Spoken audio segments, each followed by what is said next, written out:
অনেক বই বিগত সালের প্রশ্ন এবং বিভিন্ন জব সলিউশন থেকে গুরুত্বপূর্ণ প্রশ্ন বাছাই করে এই ভিডিওটি তৈরি করা হয়েছে। প্রাইমারি পরীক্ষার প্রস্তুতি সহজ করতে আজকের 100টি বাংলা এমসিকিউ খুব মনোযোগ দিয়ে দেখুন, শেষ পর্যন্ত দেখুন এবং আপনার স্কোর কমেন্টে অবশ্যই জানাবেন। চলুন তাহলে শুরু করা যাক। বাংলা ভাষার আদি নিদর্শন কোনটি? খ. চর্যাপদ। বাংলা ভাষার প্রথম ব্যাকরণ রচনা করেন কে? উত্তরটি হচ্ছে খ. নাথানিয়েল নেলহ্যাড। বাংলা ভাষায় স্বরবর্ণ কয়টি? উত্তরটি হচ্ছে খ. 11টি। বাংলা ভাষায় ব্যঞ্জনবর্ণ কয়টি? 39টি। বিদ্রোহী কবিতার রচয়িতা কে? কাজী নজরুল ইসলাম। কবর কবিতার রচয়িতা কে? উত্তরটি হচ্ছে কবি জসিমউদ্দিন। পথের পেঁচালী উপন্যাসের লেখক? খ. বিভূতিভূষণ বন্দ্যোপাধ্যায়। মেঘনাদবধ কাব্য কে রচনা করেন? খ. মাইকেল মধুসূদন দত্ত। নকশিকাঁথার মাঠ কার রচনা? খ. জসিমউদ্দিন। এটি একটি বিখ্যাত কাব্য। বাংলা গদ্যের জনক কে? উত্তরটি হচ্ছে খ. ঈশ্বরচন্দ্র বিদ্যাসাগর। বাংলা নাটকের জনক কে? উত্তর হচ্ছে ক. দীনবন্ধু মিত্র। লাল সালু উপন্যাসের লেখক? খ. সৈয়দ ওয়ালিউল্লাহ। রূপসী বাংলা কার লেখা? জীবনানন্দ দাশ।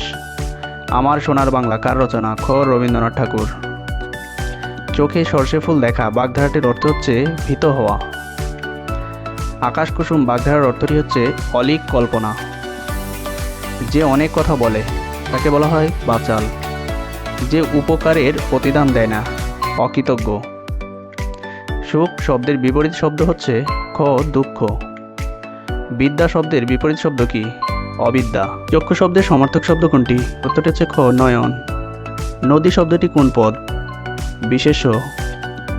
সে স্কুলে যায়, এখানে সে কোন পদ? সর্বনাম। করিতেছে কোন কাল? বর্তমান কাল।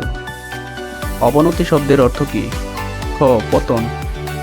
দুর্বল শব্দের বিপরীত শব্দ হল সবল। অমর শব্দের অর্থ কি? যার মৃত্যু নেই। সততা শব্দের বিশেষণ কি? সৎ। মধুর শব্দের বিপরীত শব্দ কি? তিক্ত। আলো শব্দের বিপরীত শব্দ কি? অন্ধকার। ধনী শব্দের বিপরীত শব্দ কি? গরিব। সত্য শব্দের বিপরীত শব্দ কি? মিথ্যা। আতুরঘর শব্দের অর্থ কি? প্রসূতি গৃহ। পদ্মা নদীর মাঝি কার লেখা? মানিক বন্দ্যোপাধ্যায়। বিষাদ সিন্ধু কার রচনা? মীর মোশাররফ হোসেন। ছাড়পত্র কবিতার রচয়িতা কে? সুকান্ত ভট্টাচার্য। পল্লী কবি নামে পরিচিত কবি জসিমউদ্দিন। বিদ্রোহী কবি নামে পরিচিত কবি কাজী নজরুল ইসলাম।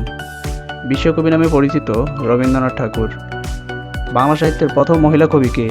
চন্দ্রাবতী। আশা করি ভিডিওটি আপনার প্রস্তুতিতে কাজে আসবে। অনেক যাচাই বাছাই করে গুরুত্বপূর্ণ প্রশ্নগুলো সহজভাবে তুলে ধরা হয়েছে, যাতে কম সময়ে ভালো প্রস্তুতি নিতে পারেন। আপনার স্কোর কমেন্টে জানান এবং এমন আরও ভিডিও পেতে চ্যানেলটি অবশ্যই সাবস্ক্রাইব করে যাবেন।